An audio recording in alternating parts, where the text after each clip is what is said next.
I call our friend Ilyas Atai from grade 5 to give the motivational speech between us. Assalamu alaikum wa rahmatullahi wa barakatuhu. Alhamdulillah. அல்லாஹ்வினுடைய மிகப்பெரிய கிருபையை கொண்டு 98வது வார தேசிய கொடியேற்றக்கூடிய நிகழ்ச்சியில் அல்லாஹு தால் நம்மவர்களை அமர வைத்திருக்கிறான். அல்ஹம்துலில்லாஹ். அற்புதமான ஒரு காலை பொழுது. இந்த நேரத்தில் உங்களுக்கு முன்னால் சில விஷயத்தை நான் கூற ஆசைப்படுகிறேன். என்னென்னா, எதுவும் இல்லை, நம்முடைய வாழ்க்கையில் ஒரு 2 விஷயத்தை நம்ம தொடர்ச்சியாக நம்ம செஞ்சோன்னா எந்த ஒரு நபரும் அவருடைய ஆசை எதுவரைக்கும் எல்லை வைத்திருக்கிறாரோ அந்த எல்லையை அவர் அடைய முடியும். ஒருத்தர் என்ன பண்ணுறாருன்னா, மீன் பிடிக்கிற ஒரு நபர் இருக்கிறாரு. அவருடைய வாழ்க்கை முழுவதும் அவருடைய வேலை என்னது? மீன் பிடிக்கிறது மட்டும்தான். முதல் நாள் போய் தூண்டில் போடுறாரு, எதுலேயுமே மீன் கிடைக்கல. 2வது நாள் போடுறாரு, அப்பயும் எதுவும் கிடைக்கல. 3வது நாளும் போடுறாரு, அப்பயும் எதுவும் கிடைக்கல. அவரோட மனசில் ஒரு சிறிய எப்படி சொல்கிறது, கஷ்டம். என்னடா நம்ம இத்தனை நாளாக தூண்டில் போட்டுட்ருக்கோம், மீன் பிடிக்க போகிறோம், இதுவரைக்கும் ஒரு மீன் கூட நம்மளுக்கு மாட்டலையே, நம்ம இந்த இடத்துல என்ன தப்பு செஞ்சுருக்கோன்னு நினச்சி அவர் பார்க்குறாரு. அப்படியே அவர் அந்த மீன் பிடிக்கக்கூடிய வேலையை விட்டுட்டு ஒரு வாரம் எந்த ஒரு வேலையும் செய்யாமல் இருக்கிறாரு. ஆனால் இவங்க கூட ஒரு 4 பேர் மீன் பிடிக்க ஒட்டுக்காக தான் போகிறாங்க. இவர் வீட்டுக்கு வந்துட்டார். மீதி இருக்கக்கூடிய 3 பேரை பார்த்தா அவங்களுக்கு தொடர்ச்சியாக மீன் வந்துகிட்டே இருக்குது, அவங்களும் விற்றுட்டே இருக்கிறாங்க. அப்போ இந்த வீட்டுக்கு வந்தவர் போய் கேட்டாராம், என்னப்பா, நானும் உன் கூட தான் வந்து மீன் பிடிக்க வந்தேன், முதல் 3 நாள் எனக்கு எந்த ஒரு மீனும் கிடைக்கல, நான் என்னுடைய வீட்டுக்கு வந்துட்டேன், ஆனால் நீ தொடர்ந்து மீன் பிடிச்சிட்டே இருக்க, உனக்கு மீன் வந்துட்டே இருக்கே, இதற்கான ரகசியம் என்னன்னு கேட்டாராம் அந்த நபர், மீன் பிடிக்கிறவர். அதுக்கு அவர் கூட இருக்கக்கூடிய தோழர்கள் சொன்னாங்களாம், எந்த ஒரு விஷயம் நம்ம செஞ்சாலும் செய்யக்கூடிய விஷயத்தை தொடர்ச்சியாக செய்யணும். முதலாவதாக முயற்சி செய்யணும். ஃபஸ்ட்டு 3 நாள் நீ முயற்சி செஞ்ச, அந்த முயற்சியில் உனக்கு எதுவுமே கிடைக்கல, அந்த முயற்சியோடு நீ அப்படியே விட்டுட்ட, அதுதான் தப்பு.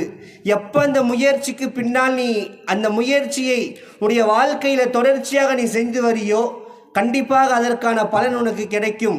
நீ வீட்டுக்கு போயிட்ட 3 நாளில் அடுத்த 1 வாரம் நாங்கள் முயற்சி செஞ்ச முயற்சியை தொடர்ச்சியாக செஞ்சோம், இப்போ பாரு நாங்களும் தினைக்கும் மீன் பிடிக்கிறோம், பிடிக்கிற மீனை வச்சு எங்களுடைய வாழ்க்கைக்கு நாங்கள் தேவைப்படக்கூடிய பணத்தை நாங்கள் சம்பாதிக்கிறோம்னு சொன்னாராம். இந்த ஒரு சிறிய விஷயத்தை வச்சு நம்ம என்ன தெரிஞ்சிக்கணும்னா, நம்மளுடைய வாழ்க்கையில் எந்த ஒரு டர்னிங் பாயிண்ட் வேணால் வரும். நல்லா ஒருத்தன் போயிட்டுருப்பான், அவனுடைய வாழ்க்கையில் எந்த ஒரு எல்லையும் இல்லாமல், ஒரு எல்லை அவன்கிட்ட இருக்காது, ஒரு ஏம் இருக்காது, நல்லா போயிட்டுருக்கும். திடீர்னு பார்த்தா ஏதாச்சும் ஒரு நடுவில் நம்மளுக்குன்னு தடுப்பு வரும்.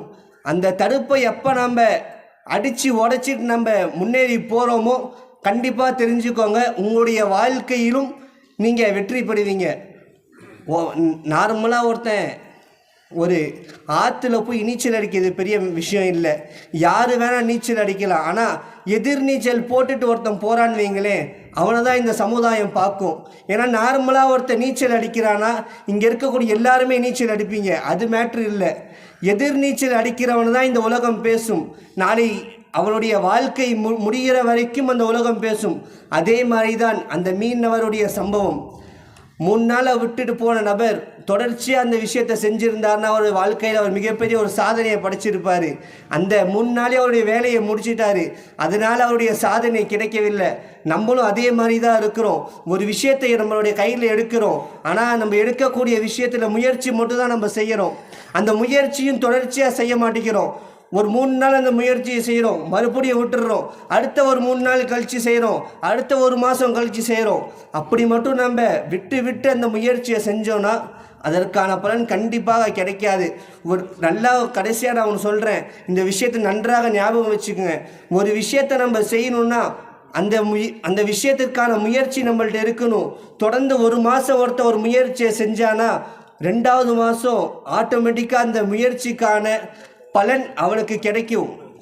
ஆக வரக்கூடிய காலத்தில் நம்மவர்கள் செய்யக்கூடிய முயற்சி மட்டும் அல்லாமல் அந்த முயற்சியை நம்முடைய வாழ்க்கையில் தொடர்ச்சியாக ஆக்கி தினசரியும் நம்மவர்கள் எந்த முயற்சியை செய்வதற்காக ஆசைப்படுகிறோமோ, நம்ம எந்த ஒரு எல்லையை அடைய வேண்டும் என்று ஆசைப்படுகிறோமோ அந்த எல்லையை அடையக்கூடிய பாக்கியத்தை இறைவன் நம் அனைவர்களுக்கும் தருவானாக என்கின்ற துவாக்களோடு நான் உங்கள் முன்னால் இருந்து விடை பெறுகிறேன். அஸ்ஸலாமு அலைக்கும் வரஹ்மத்துல்லாஹி வபரகாத்துஹு.